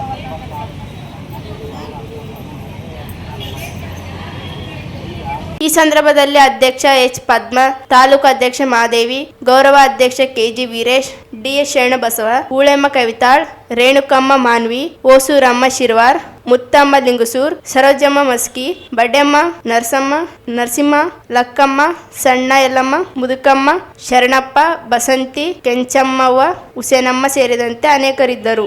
ಸರ್ಕಾರಿ ಶಾಲೆಗಳಲ್ಲಿ ತರಕಾರಿ ಹಣ್ಣುಗಳನ್ನು ಸರಬರಾಜಿಗೆ ಸ್ವಸಹಾಯ ಗುಂಪುಗಳಿಗೆ ನೀಡುವುದನ್ನು ಕೈಬಿಡಬೇಕು ಎಂದು ಕರ್ನಾಟಕ ರಾಜ್ಯ ಅಕ್ಷರ ದಾಸೋಹ ಬಿಸಿಯೂಟ ನೌಕರರ ಸಂಘ ಸಿಐಟಿಯು ನೇತೃತ್ವದಲ್ಲಿ ಟಿಪ್ಪು ಸುಲ್ತಾನ್ ಉದ್ಯಾನವನದಲ್ಲಿ ಪ್ರತಿಭಟನೆ ನಡೆಸಲಾಯಿತು.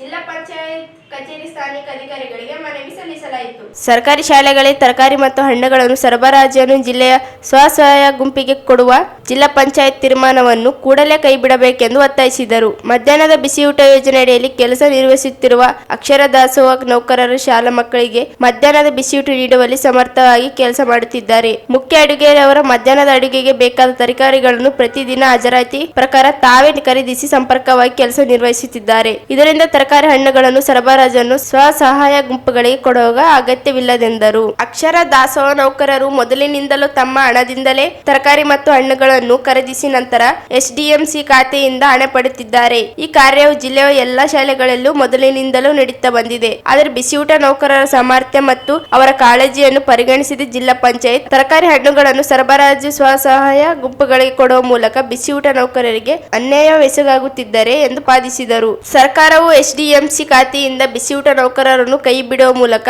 ನೌಕರ ವಿರೋಧಿ ನೀತಿಯನ್ನು ಅನುಸರಿಸುತ್ತಿದೆ. ಬಿಸಿಯೂಟ ಯೋಜನೆಯ ಯಾವುದೇ ಮಾಹಿತಿ ಇಲ್ಲದೆ ಸ್ವಸಹಾಯ ಗುಂಪುಗಳಿಗೆ ಸರಬರಾಜು ಪರವಾಗಿ ನೀಡುವ ಜಿಲ್ಲಾ ಪಂಚಾಯತ್ ತೀರ್ಮಾನ ಅವೈಜ್ಞಾನಿಕವಾಗಿದೆ ಎಂದು ದೂರಿದರು. ಸರ್ಕಾರ ಹಂತ ಹಂತವಾಗಿ ಈ ಯೋಜನೆಯನ್ನು ಖಾಸಗಿಯವರಿಗೆ ನೀಡಲು ಹುನ್ನಾರ ನಡೆಯುತ್ತಿದೆ. ಕೂಡಲೇ ಸರ್ಕಾರಿ ಶಾಲೆಗಳಲ್ಲಿ ತರಕಾರಿ ಹಣ್ಣುಗಳನ್ನು ಸರಬರಾಜು ಮಾಡುವುದನ್ನು ಸ್ವಸಹಾಯ ಗುಂಪುಗಳಿಗೆ ನೀಡುವುದನ್ನು ಕೈಬಿಡಬೇಕು, ಮೊದಲಿನಿಂದ ಇರುವಂತೆ ಕ್ರಮ ವಹಿಸಬೇಕೆಂದು ಮನವಿ ಮಾಡಿದರು. ಈ ಸಂದರ್ಭದಲ್ಲಿ ಅಧ್ಯಕ್ಷ ರೇಣುಕಮ್ಮ, ಕಾರ್ಯದರ್ಶಿ ಮಾರಿಯಮ್ಮ, ಖಜಾಂತಿ ಮೊಹಮ್ಮದ್ ಆಸಿಫ್, ಡಿಎಸ್ ಶರಣಬಸವ, ಕೆಜಿ ವೀರೇಶ್ ಸೇರಿದಂತೆ ಅನೇಕರಿದ್ದರು. ಜಿಲ್ಲಾ ಕಾರ್ಯನಿರತರ ಪತ್ರಕರ್ತ ಸಂಘದಿಂದ ಇತ್ತೀಚೆಗೆ ನಿಧನರಾದ ಪತ್ರಕರ್ತ ಸೈಯದ್ ನಸೀಂ ಅಶ್ರಫ್ ಹುಸೇನಿ ಅವರು ಶ್ರದ್ಧಾಂಜಲಿ ಸಭೆಯನ್ನು ನಡೆಸಲಾಯಿತು. ಮೊದಲಿಗೆ ಮೌನಾಚರಣೆ ಮಾಡಿ ನಂತರ ಅಶ್ರಫ್ ಅವರ ಭಾವಚಿತ್ರಕ್ಕೆ ಪುಷ್ಪ ನಮನ ಸಲ್ಲಿಸಲಾಯಿತು. ಇದೇ ವೇಳೆ ಕರ್ನಾಟಕ ಕಾರ್ಯನಿರತರ ಪತ್ರಕರ್ತರ ಸಂಘದ ಜಿಲ್ಲಾಧ್ಯಕ್ಷ ಆರ್ ಗುರುನಾಥ್ ಮಾತನಾಡಿ, ಪತ್ರಕರ್ತರು ಒತ್ತಡದಲ್ಲಿ ಕೆಲಸ ಮಾಡುವ ಪರಿಸ್ಥಿತಿಯಲ್ಲಿದ್ದಾರೆ. ಕೇವಲ ಕೆಲಸಕ್ಕೆ ಒತ್ತು ನೀಡದೆ ಆರೋಗ್ಯ ಕಡೆ ಗಮನವೂ ಹರಿಸಬೇಕಾಗಿದೆ. ಉರ್ದು ಮಾಧ್ಯಮಗಳಲ್ಲಿ ಕೆಲಸ ಮಾಡುತ್ತಿದ್ದ ಸೈಯದ್ ನಮೀಂ ಅಶ್ರಫ್ ಅವರು ಆರೋಗ್ಯವನ್ನು ಲೆಕ್ಕಿಸದೆ ಕೆಲಸ ಮಾಡುತ್ತಿದ್ದರು. ಇತ್ತೀಚೆಗೆ ವರ್ಗಾವಣೆಗೊಂಡಿದ್ದರಿಂದ ಹೈದರಾಬಾದ್, ರಾಯಚೂರಿಗೆ ನಿರಂತರವಾಗಿ ಓಡಾಡುತ್ತಿದ್ದರು. ಅವರಿಗೆ ಸಾಯುವ ಆಯುಸ್ಸು ಆಗಿರಲಿಲ್ಲ. ಇನ್ನು ಕುಟುಂಬದ ಅನೇಕ ಜವಾಬ್ದಾರಿಗಳನ್ನು ನಿಭಾಯಿಸಬೇಕಿತ್ತು. ಅಷ್ಟರೊಳಗೆ ಅವರ ಅಗಲಿದ್ದರು. ನಿಜಕ್ಕೂ ನೋವಿನ ಸಂಗತಿ. ಈ ರೀತಿ ಪದೇ ಪದೇ ಪತ್ರಕರ್ತರ ಅಕಾಲಿಕ ಸಾವುಗಳು ಸಂಗತಿ ಕೇಳಿ ಬರುತ್ತಿರುವುದು ಆತಂಕಕಾರಿ ಬೆಳವಣಿಗೆ. ಪತ್ರಕರ್ತರು ಎಷ್ಟು ಕೆಲಸದ ಒತ್ತಡ ಇದ್ದರೂ ಆರೋಗ್ಯವನ್ನು ಕಡೆಗಣಿಸಬಾರದು. ಮೃತರ ಕುಟುಂಬಕ್ಕೆ ದೇವರು ದುಃಖ ಭರಿಸುವ ಶಕ್ತಿ ನೀಡಲಿ ಎಂದು ಕೋರಿದರು. ಪತ್ರಕರ್ತ ರಂಗನಾಥ್ ಮಾತನಾಡಿ, ತಮ್ಮ ಕೆಲಸದ ಒತ್ತಡದಲ್ಲಿ ಪತ್ರಕರ್ತರು ಆರೋಗ್ಯದ ಕಡೆಗೆ ಹೆಚ್ಚಿನ ಗಮನ ಒತ್ತು ಹರಿಸಿ ನೀಡಬೇಕೆಂದು ನಾವು ಆರೋಗ್ಯವಾಗಿದ್ದರೆ ವೃತ್ತಿ ಮಾಡಲು ಸಾಧ್ಯ. ಪತ್ರಕರ್ತರು ನಿಯಮಿತವಾಗಿ ಆರೋಗ್ಯಕ್ಕೆ ತಪಾಸಣೆ ಮಾಡಿಕೊಳ್ಳಬೇಕು ಎಂದು ಸಲಹೆ ನೀಡಿದರು. ಪತ್ರಕರ್ತ ವೆಂಕಟೇಶ್ ಹೂಗಾರ ಮಾತನಾಡಿ, ಅಶ್ರಫ್ ಅವರು ಇಲ್ಲಿ ವರದಿಗಾರರಾಗಿ ಸೇವೆ ಸಲ್ಲಿಸುತ್ತಾ ಎಲ್ಲರೊಂದಿಗೆ ಉತ್ತಮ ಬಾಂಧವ್ಯವನ್ನು ಹೊಂದಿದ್ದರು. ನಂತರ ಹೈದರಾಬಾದಿನ ಸಂಸ್ಥೆಯಲ್ಲಿ ಡೆಸ್ಕ್ನಲ್ಲಿ ಕೆಲಸವನ್ನು ಮಾಡುತ್ತಾ ದಿನಾಲು ಹೈದರಾಬಾದಿನಿಂದ ರಾಯಚೂರಿಗೆ ಓಡಾಡುತ್ತಿದ್ದರು. ಕೆಲಸದ ಒತ್ತಡದಲ್ಲಿ ಆರೋಗ್ಯ ಕಡೆ ಕಾಳಜಿ ಅತ್ಯಂತ ಮುಖ್ಯವಾಗಿರುತ್ತದೆ ಎಂದರು. ಸಂಘದ ರಾಜ್ಯ ಸಮಿತಿ ಸದಸ್ಯ ಬಸವರಾಜ್ ನಗಡದಿನ್ನಿ ಮಾತನಾಡಿ, ಆರೋಗ್ಯ ಎಂಬುದು ಅತ್ಯಂತ ದೊಡ್ಡ ಭಾಗ್ಯವಿದ್ದರಿಂದ ಪತ್ರಕರ್ತರಾದವರು ದಿನನಿತ್ಯವೂ ಒತ್ತಡದಲ್ಲಿ ಕೆಲಸ ಮಾಡುತ್ತಾ ಆರೋಗ್ಯ ಕಡೆಗೆ ಗಮನ ಹರಿಸುತ್ತಿಲ್ಲ, ಆರೋಗ್ಯದ ಕಡೆ ಹೆಚ್ಚಿನ ಗಮನ ಹರಿಸುವಂತೆ ಮನವಿ ಮಾಡಿದರು. ಸಭೆಯಲ್ಲಿ ಜಯಕುಮಾರ್ ದೇಸಾಯಿ, ಇಸ್ತಿಮಿಯಾ ಸೇರಿದಂತೆ ಅನೇಕರು ಮಾತನಾಡಿದರು.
ಉರ್ದು ವಾಹಿನಿಯ ಅಶ್ರಫ್ ಅವರು ಇನ್ನೂ ಚಿಕ್ಕವರು, ಇನ್ನೂ ತಮ್ಮ ಜವಾಬ್ದಾರಿಯನ್ನು ಪೂರೈಕೆ ಮಾಡಿಲ್ಲ. ಇನ್ನು ಮಕ್ಕಳ ಮದುವೆ ಕಳೆದ 10 ವರ್ಷ ಅವರು 2 ವರ್ಷಗಳಿಂದಷ್ಟೇ ನಮ್ಮೆಲ್ಲ ಆತ್ಮೀಯರು, ಹಿರಿಯ ಪತ್ರಕರ್ತರು ಸೈಯದ್ ನಜೀಮ್ ಅಶ್ರಫ್ ಅವರು ಅಕಾಲಿಕವಾಗಿ ನಿಧನ ಹೊಂದಿದ್ದಾರೆ. ಬಹುಶಃ ಎಲ್ಲರಿಗೂ ತಮ್ಮೆಲ್ಲರಿಗೂ ಆತ್ಮೀಯರಾಗಿದ್ದರು. ಅವರ ಅನ್ಎಕ್ಸ್ಪೆಕ್ಟೆಡ್, ನಿಜವಾಗ್ಲೂ ಅದು ಯಾರೂ ನಿರೀಕ್ಷೆ ಮಾಡಿರಲಿಲ್ಲ. ಚಿಕ್ಕ ವಯಸ್ಸಲ್ಲಿ ಅವರು ನಮ್ಮ ನಗಲಿರೋದು. ಅವರ ಆತ್ಮಕ್ಕೆ ಶಾಂತಿ ಕೋರಿ ಎಲ್ಲರೂ 1 ನಿಮಿಷ ಮೌನಾಚರಣೆ ಮಾಡೋದು. ಅಶ್ರಫ್ ಅವರು ಕಳೆದ 2 ದಿನಗಳ ಹಿಂದೆ ನಮ್ಮೆಲ್ಲರನ್ನ ಬಿಟ್ಟು ಅಗಲಿದ್ದಾರೆ. ಸೈಯದ್ ನಸೀಮ್ ಅಶ್ರಫ್ ಅವರು ಕಳೆದ 8 ವರ್ಷಗಳಿಂದ ನಮಗೆ ಬಹುಶಃ ಪರಿಚಯ. ರಾಯಚೂರು ಜಿಲ್ಲೆಯಲ್ಲಿ ಉರ್ದು ವಾಹಿನಿಯಲ್ಲಿ ಮತ್ತು ಪತ್ರಿಕೆಯಲ್ಲಿ ಕೆಲಸ ಮಾಡೋದ್ರ ಮೂಲಕ ಈ ಕ್ಷೇತ್ರದಲ್ಲಿ ತಮ್ಮದೇ ಆದ ಸೇವೆಯನ್ನು ಸಲ್ಲಿಸಿದ್ದಾರೆ. ಬಹುತೇಕ ರಾಯಚೂರು ನಗರ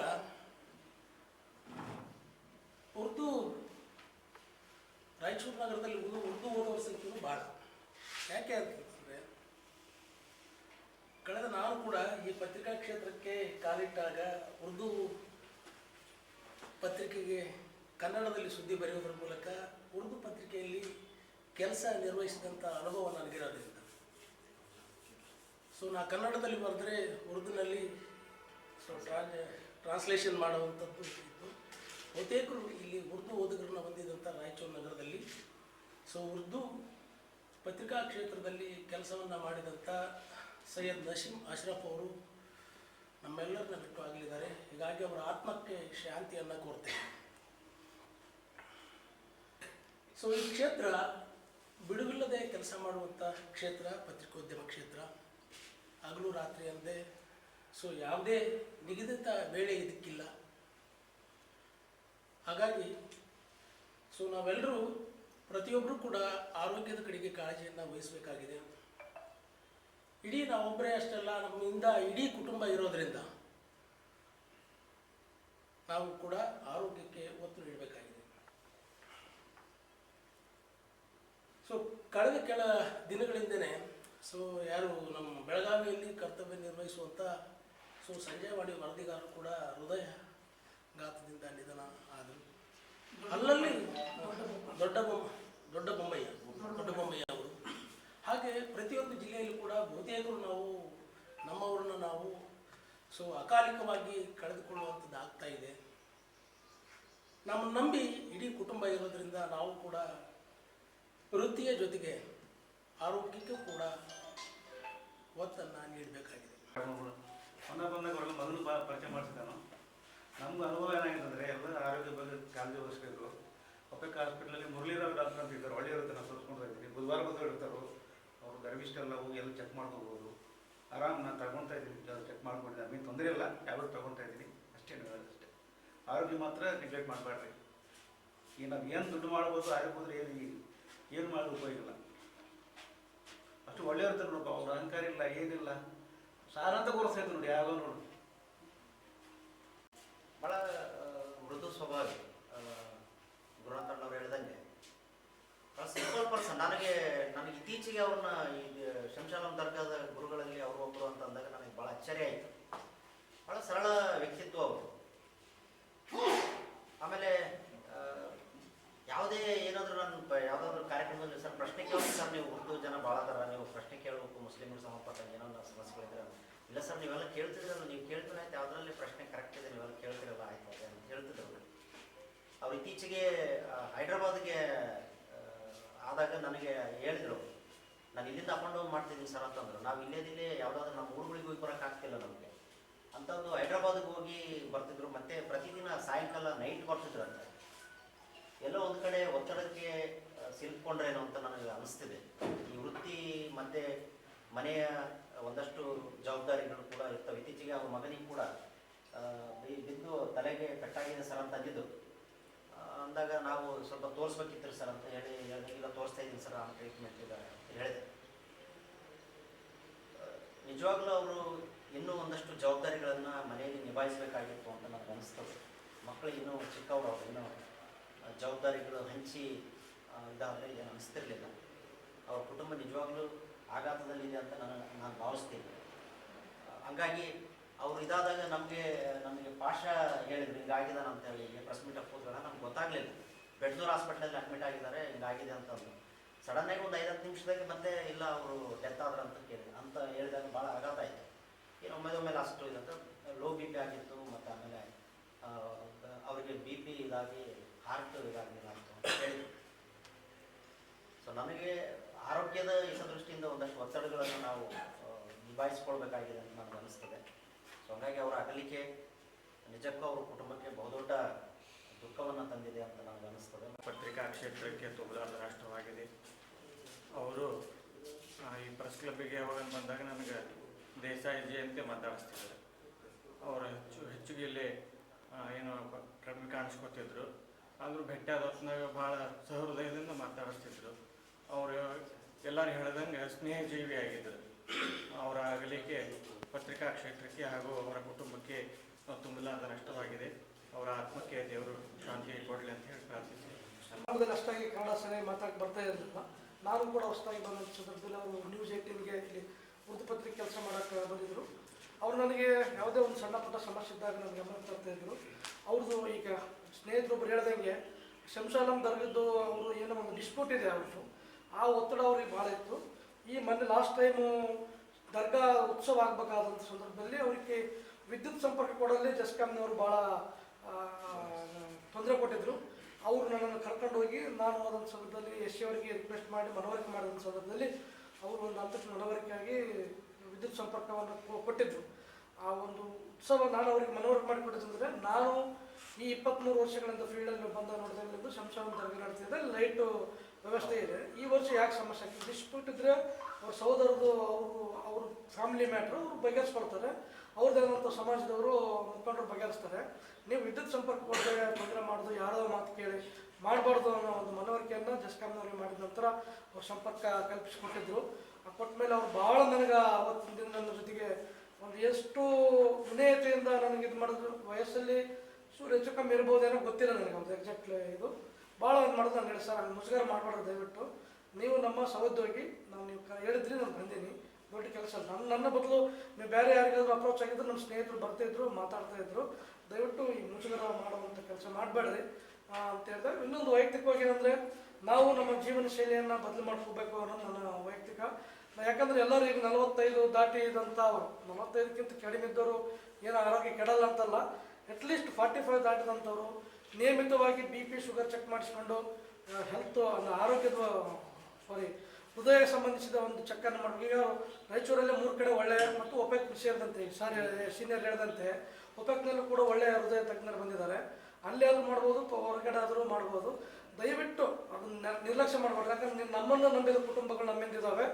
ಒಂದು ಕ್ಷಣ ಅದಾಗೂ ಕೂಡ ನಮಗೆ ಏನಾದರೂ ಅಪಾಯ ಆದರೆ ಅದು ದೈವ, ನಾವೇನು ಅದನ್ನು ಮಾಡೋಕ್ಕಾಗಲ್ಲ. ಬಟ್ ಅದಕ್ಕಿಂತ ಮೊದಲು ನಾವು ನಮ್ಮದೇ ಒಂದು ಜೀವನ ಶೈಲಿಯನ್ನು ಒಂದು ವ್ಯವಸ್ಥಿತವಾದ ರೀತಿಯಲ್ಲಿ ನೋಡ್ಕೊಂಡು ಹೋಗೋಣ. ಎಲ್ಲ ಒತ್ತಡಗಳಿದ್ದಾವೆ, ಎಲ್ಲರಿಗೂ ಕಷ್ಟಗಳಿದ್ದಾವೆ. ಅವುಗಳನ್ನು ಗೊತ್ತಿದ್ದೇ ನಾವು ಈ ಫೀಲ್ಡಿಗೆ ಬಂದ್ವಿ. ಈ ಫೀಲ್ಡಲ್ಲಿ ಕಷ್ಟ ಇದೆ, ನಾವು 24/7 ಕೆಲಸ ಮಾಡಬೇಕು ಅಂತ ಗೊತ್ತಿದ್ದೇ ನಾವು ಈ ಹುದ್ದೆಯನ್ನು ಆಯ್ಕೆ ಮಾಡ್ಕೊಂಡು ಬಂದಾಗ ನಮ್ಮ ಆರೋಗ್ಯದ ಕಡೆ ಕೂಡ ನಾವು ಅಷ್ಟೇ ಪ್ರಾಮುಖ್ಯತೆಯನ್ನು ಕೊಟ್ಟು ಗಮನ ಕೊಡಬೇಕು. ಯಾಕಂದರೆ ನಾವು ಪ್ರತಿ ಕ್ಷಣ ನಮ್ಮ ನಂಬಿದ ಕುಟುಂಬವನ್ನು ನಾವು ನೆನಪಿನಲ್ಲಿ ಇಟ್ಕೊಂಡು ಕೆಲಸ ಮಾಡಬೇಕು. नुकसान है या ना सिर्फ सहाफती मैदान के लिए, हमारे तमाम उनके चाहने वालों के लिए, ख़ास करके मुझे तो बहुत एक तरह सा सख्ता सदमा पहुंचा है, क्यों बोले तो मेरे बहुत करीबी थे और उनसे बहुत सीखने का मौका मिला मुझे। क्यों बोले तो वो डेस्क में उन काम करने से जो तजुर्बा था उनका मेरे सामने शेयर करते थे, और सहाफत की जो मैदान में जो कोड ऑफ कंडक्ट कैसा करना है, कुछ कैसा न्यूज़ बनाते हैं, उसके बारे में मुझे बहुत से तजुर्बे अपने शेयर कर दिया और मुझे रहनुमाई करे थे। ख़ास करके मैं बहुत करीब था उनके, बहुत मुझे सदमा पहुँचा है उनके। अल्लाह ताला मैं दुआ करता हूँ कि उनको महफूज कराएँ और उनके जो ख़ानदान है उनको सब्र जमील अता फरमाएँ। और ज़्यादा मुझे बात करने के मौक़े में भी नहीं, क्यों बताऊँ मैं बहुत करीबी दोस्त को खोया हूँ मेरे, लिहाजा मैं उनके से मैं दुआ ही करता हूँ, अल्लाह ताला उनसे महफूज करें बस। ಈ ಸಂದರ್ಭದಲ್ಲಿ ಪತ್ರಕರ್ತರಾದ ದತ್ತು ಸರ್ಕಿಲ್, ಶಿವಮೂರ್ತಿ ಹಿರೇಮಠ, ಶಿವಪ್ಪ ಮಡಿವಾಳರ್, ಸಿದ್ದಯ್ಯ ಸ್ವಾಮಿ, ಮಂಜುನಾಥ ಸಾಲಿ, ರಾಮಕೃಷ್ಣ ದಾಸರಿ, ವಾಗೀಶ ಪಾಟೀಲ್, ರಚ್ಚಯ್ಯ ಸ್ವಾಮಿ, ಮಹಾನಂದ ನಾಯಕ್, ಮಲ್ಲಿಕಾರ್ಜುನಯ್ಯ, ಸುರೇಶ್ ರೆಡ್ಡಿ, ಮುತ್ತಣ್ಣ ಯಳವರ್, ಲಕ್ಷ್ಮೀ ಪ್ರಸನ್ನ ಚೈನ್, ಖಾದರ್, ಶ್ರೀನಿವಾಸ್, ಜಿಲಾನಿ, ಶಿವಕುಮಾರ್, ಶ್ಯಾಮ್ ಸುಂದರ್, ಬಾಲು ಸೇರಿದಂತೆ ಅನೇಕ ಪತ್ರಕರ್ತರು ಪಾಲ್ಗೊಂಡಿದ್ದರು. ಶ್ರೀ ಮಹರ್ಷಿ ವೇಮನ ಜಯಂತಿ ವೇಮನವರ ಒಂದು ಜಾತಿಗೆ ಸೀಮಿತ ಆದವರಲ್ಲ. ಡಾಕ್ಟರ್ ಶಿವರಾಜ್ ಪಾಟೀಲ್.